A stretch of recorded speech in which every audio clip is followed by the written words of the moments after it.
मोहतरमा मरीम नवाज साहिबा आईजी पंजाब से ये फरमा रही थी कि आप खड़े रहे और आप जहाँ पे खड़े थे तो वहाँ पे एहतजाज नहीं हुआ।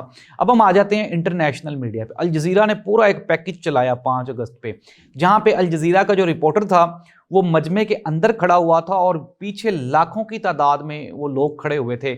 और मोहतरमा मरीम नवाज साहिबा और हुकूमत की वज़रा वो लाख कही जाएं कि एहतजाज नहीं हुआ, लेकिन एहतजाज तो हुआ है, जिसे दुनिया के इंटरनेशनल मीडिया ने हर जगह पे कवरेज दी है, खबरों की सूरत में, इदारियों की सूरत में, मज़ामीन की सूरत में, कॉलम्स की सूरत में, पैकेज, बिपर्स, एज लाइव, हर चीज़ पाकिस्तान तहरीक इंसाफ के लिए फ़ायदेमंद साबित हुई। और फिर दूसरी जानिब ये भी कहा जा रहा है कि पंजाब पुलिस ने जितनी FIRs पंजाब में 5 अगस्त के लिए दर्ज की हैं, तो वो किस लिए दर्ज की हैं अगर एहतजाज ही नहीं हुआ तो? अगर एहतजाज हुआ ही नहीं तो फिर ये वही दोहरा मेयार है हुकूमत का। अब वो कह रहे हैं कि जी एहतजाज नहीं हुआ, लोग नहीं निकले, लेकिन कल को 90 दिन के बाद, 80 दिन के बाद ये जो FIRs होंगी, इनके ऊपर सजाएं होंगी, तो फिर ये कहेंगे देखें जी ये निकले थे, इन्होंने तोड़फोड़ की थी। लेकिन मैं आपको ये बता रहा हूँ नाज़रीन, 5 अगस्त का एहतजाज पाकिस्तान तहरीक इंसाफ की जानिब से इंतहाई मुनज़्ज़म और बाकायदा प्लानिंग के तहत किया गया, और इस मरतबा एक गमला भी नहीं टूटा।